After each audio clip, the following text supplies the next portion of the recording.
तो ninth science chapter 2 is matter around us pure. इसका नाम जो है क्या हमारे आसपास के पदार्थ शुद्ध हैं। तो शुद्ध पदार्थ जो होते हैं, देखो शुद्ध पदार्थ जो होते हैं, नाम से पता चलना चाहिए कि शुद्ध का मतलब होता है उसमें कोई मिलावट ना होना। अब इसके अंदर जो होता है ये इसमें जो होते हैं, इसका मतलब सिंपल अगर साइंस की लैंग्वेज में बात करें तो इसमें हम कहते हैं कि इसमें जो होते हैं सेम टाइप ऑफ पार्टिकल्स होने चाहिए। मतलब इसमें जो कण होते हैं, इसके जो छोटे छोटे पार्टिकल होते हैं वो सेम टाइप के होने चाहिए, सेम टाइप ऑफ पार्टिकल। तभी हम कहेंगे कि वो जो सब्सटेंस है, कोई पदार्थ जो है वो शुद्ध है। सेम टाइप ऑफ पार्टिकल्स होने चाहिए।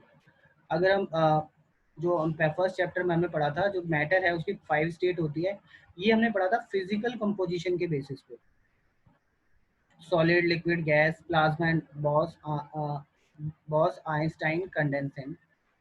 बेस नहीं होता, बॉस होता है। तो ये एक्चुअली 5 टाइप के थे फिजिकल कंपोजिशन के बेस पे, मतलब भौतिक गुणधर्मों के आधार पे हम 5 पार्ट्स में बांट सकते हैं। लेकिन केमिकल कंपोजिशन के हिसाब से हम मैटर को 2 टाइप में, मेनली 2 टाइप में, 2 पार्ट में डिवाइड करते हैं। पहला है आपका प्योर सब्सटेंस, शुद्ध पदार्थ, और ये मिक्सचर, इसको हम अशुद्ध पदार्थ भी कहते हैं या इम्प्योर सब्सटेंस भी कहते हैं। इम्प्योर सब्सटेंस और यहाँ का प्योर। तो इसमें जो होता है, ये जो आपका है प्योर सब्सटेंस जो है वो 2 टाइप के होते हैं। एक एलिमेंट होता है जिसको हम तत्व भी कहते हैं, और जो आपकी ये दूसरा टाइप है इसका कंपाउंड है। कंपाउंड जो है इसको हम यौगिक भी कहते हैं। ये दोनों ही शुद्ध होते हैं। अब इसके बारे में मैंने आपको पहले बता दिया था, शुद्ध क्यों है, क्योंकि इसमें जो सेम टाइप ऑफ पार्टिकल्स होते हैं। इसमें जो पार्टिकल्स होते हैं, बट इन दोनों में डिफरेंस भी तो होना चाहिए कुछ। इन दोनों में डिफरेंस यही है कि इसमें जो होता है, इसमें सेम टाइप ऑफ एटम होते हैं और इसमें डिफरेंट टाइप ऑफ एटम्स। इसमें जो पार्टिकल बने होते हैं, इसके जो पार्टिकल बने होते हैं वो सिंगल एटम से बने होते हैं। मतलब सिंगल एटम जो होता है सबसे छोटी यूनिट होती है किसी भी चीज की, किसी भी सब्सटेंस की सबसे छोटी यूनिट होती है, सबसे छोटी इकाई। कोई भी चीज अगर आसपास देखो तो उसमें सबसे छोटा जो हिस्सा होता है उसे हम एटम बोलते हैं। तो ये जो होता है सिंगल टाइप ऑफ एटम होता है। इसमें पार्टिकल जो होता है इसमें कैसा होता है, सिंगल टाइप ऑफ एटम से बना होता है। जैसे मान लिया ये अगर ऑक्सीजन से बना है तो वो ऑक्सीजन से ही बनेगा, हाइड्रोजन से बना है तो वो हाइड्रोजन से बनेगा, ये एटम है। ठीक है, नाइट्रोजन से बना है तो नाइट्रोजन से ही बनेगा। तो ऐसे जो एलिमेंट होते हैं, ऐसे जो सब्सटेंस, ऐसे जो पदार्थ होते हैं, हम उसको बोलते हैं एलिमेंट या तत्व, जो सिंगल टाइप ऑफ एटम से बने होते हैं। और इसमें जो कंपाउंड में जो पार्टिकल होते हैं वो आपके डिफरेंट, मतलब मोर देन 1 एटम से बने होते हैं। मतलब 2 या 2 से ज्यादा एटम से इसके जो पार्टिकल होते हैं, हर एक पार्टिकल, इसके सभी पार्टिकल जो होते हैं एक से ज्यादा, मोर देन 1 एटम से बने होते हैं। अब इसका एग्जांपल ले लेते हैं, जैसे कि फॉर एग्जांपल जैसे नमक है, खाने वाला नमक। खाने वाले नमक का जो फॉर्मूला होता है वो NaCl होता है। अगर हम इसके सबसे छोटे पार्टिकल की बात करें, जो कंपाउंड का जो सबसे छोटा पार्टिकल होगा वो नमक का, वो NaCl होगा। इसमें क्या है, दो एटम से बना हुआ है, एक सोडियम और एक क्लोराइड।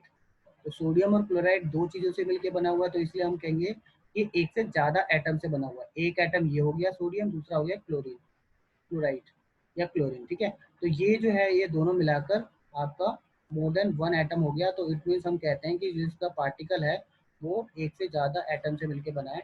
तो इट मीन्स, और ये जो पार्टिकल है, इसमें जो पार्टिकल होंगे वो इस फॉर्म में पाए जाएंगे, मतलब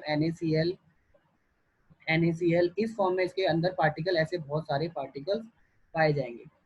ठीक है, और इसके सभी पार्टिकल जो होते हैं 2 या 2 से ज्यादा एटम से मिलकर बने होते हैं। और बात करें इसकी, इसमें जो होता है एक ही एटम से, एक ही टाइप ऑफ एटम से बना होता है सारे पार्टिकल। ठीक है, अगर बात करें जैसे ऑक्सीजन गैस है, ऑक्सीजन गैस के अंदर जो ये जो पार्टिकल है, ऑक्सीजन गैस का पार्टिकल है, ये एक ही टाइप के एटम से बना हुआ है, ऑक्सीजन और ऑक्सीजन से। तो इसके अंदर क्या होगा, एलिमेंट में जो ऑक्सीजन गैस का सिलेंडर होगा उसके अंदर सभी ऑक्सीजन गैस के आपके पार्टिकल होंगे O2 O2 O2। अब इसके सभी पार्टिकल की बात करें तो सभी पार्टिकल में क्या सेम टाइप ऑफ एटम से बने हुए हैं सारे। ऑक्सीजन अगर एक पार्टिकल हमने लिया इसमें, तो इसमें ऑक्सीजन जो है पहला और दूसरा दोनों सेम टाइप ऑफ एटम से बने हुए हैं। दो एटम है लेकिन वो सेम टाइप है, इसमें दो एटम है लेकिन वो डिफरेंट टाइप है। ठीक है, तो इससे हमें क्लियर हो जाना चाहिए।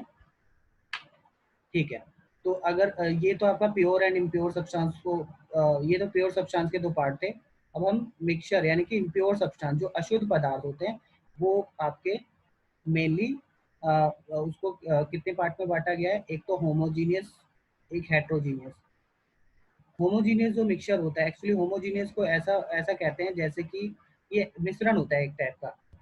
ये एक ऐसा मिश्रण होता है जिसमें जिसमें आपका सॉल्यूट और जो सॉल्वेंट होता है, एक्चुअली सॉल्यूट क्या होता है, सॉल्यूट जो होता है जो कम मात्रा में मिला होता है, ये दो चीज़ों से मिलके बने होते हैं। एक्चुअली मिक्सचर जो होते हैं या इम्प्योर सब्सटेंस दो चीज़ों से मिलके बने होते हैं, एक सॉल्यूट से और दूसरा सॉल्वेंट से।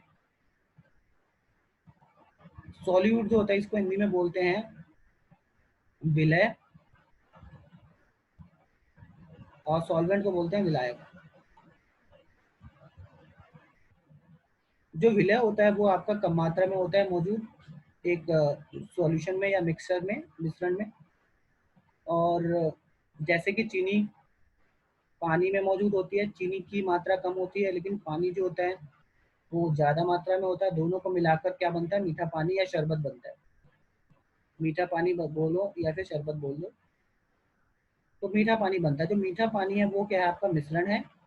और जो चीनी है वो आपका विलय यानी सॉल्यूट जो कम मात्रा में मौजूद होने वाला हिस्सा है। और जो अधिक मात्रा में मौजूद होने वाला पार्ट है उसे पानी बोलेंगे। पानी है वो यहाँ पे। दोनों को मिलाने पे क्या होता है, दोनों चीनी और पानी जो होते हैं जब वो घुल जाते हैं तो उनके बारे में पता नहीं चलता, वो पूरा यूनिफॉर्मली एक जैसा कंपोजिशन मिलता है, मतलब एक जैसा संगठन मिलता है। हमें पता नहीं रहता कि चीनी कहाँ गया, पानी तो दिखाई देता है लेकिन चीनी का पता नहीं रहता। तो हम ऐसा कह सकते हैं तो कि होमोजीनियस मिक्सचर, इसको हम समांगी मिश्रण भी कहते हैं। ये ऐसा मिश्रण होता है जिसमें विलय और विलायक आपस में पूरी तरह घुल जाता है। विलय जो होता है विलायक में पूरी तरह मिश्रित हो जाता है, जैसे कि चीनी जो है पानी में पूरी तरह मिल जाता है, पता नहीं चलता चीनी कहाँ गया पानी में। तो इस टाइप का जो मिक्सचर होता है या मिश्रण होता है या अशुद्ध पदार्थ होता है उसको हम समांगी मिश्रण कहते हैं। अब बात आती है दूसरे वाले पार्ट पे, इसको हम हेट्रोजीनियस मिक्सचर कहते हैं। हेट्रोजीनियस का मतलब है जिसमें हमें, जिसको हम विषमांगी मिश्रण भी कहते हैं। विषमांगी में भी होता है विलय और विलायक, क्योंकि मिश्रण है तो इसमें विलय विलायक होगा। लेकिन जो विलय होता है वो विलायक में पूरी तरह नहीं घुलता। इसका एक एग्जांपल ले सकते हैं, जैसे कि पाउडर है, चॉक पाउडर। जो आपका चॉक पाउडर होता है, अगर उस चॉक पाउडर को आप पानी में मिलाओ तो चॉक जो है वो आपको अलग दिखाई देगा। अगर पूरी तरह पानी में घोल भी दो या मिट्टी को पानी में घोलो या रेत को पानी में घोलो तो रेत अलग दिखाई देगा, पानी अलग दिखाई देगा, चॉक पाउडर अलग दिखाई देगा, पानी अलग दिखाई देगा। चॉक जो है पानी में पूरा नहीं मिलेगा क्योंकि उसके जो पार्टिकल्स होते हैं चॉक के वो हमें दिखाई देते हैं। तो हम ये कह सकते हैं चॉक और पानी का मिश्रण जो है एक विषमांगी मिश्रण है, एक हेट्रोजीनियस मिक्सचर है। तो इसकी कंपोजिशन यानी कि इसका जो संगठन होता है वो एक जैसा नहीं होता क्योंकि ये पूरी तरह नहीं मिलते। जो विलय होता है विलायक में पूरी तरह नहीं खुलता, जो चौक होता है वो पानी में पूरी तरह नहीं मिलता। ठीक है,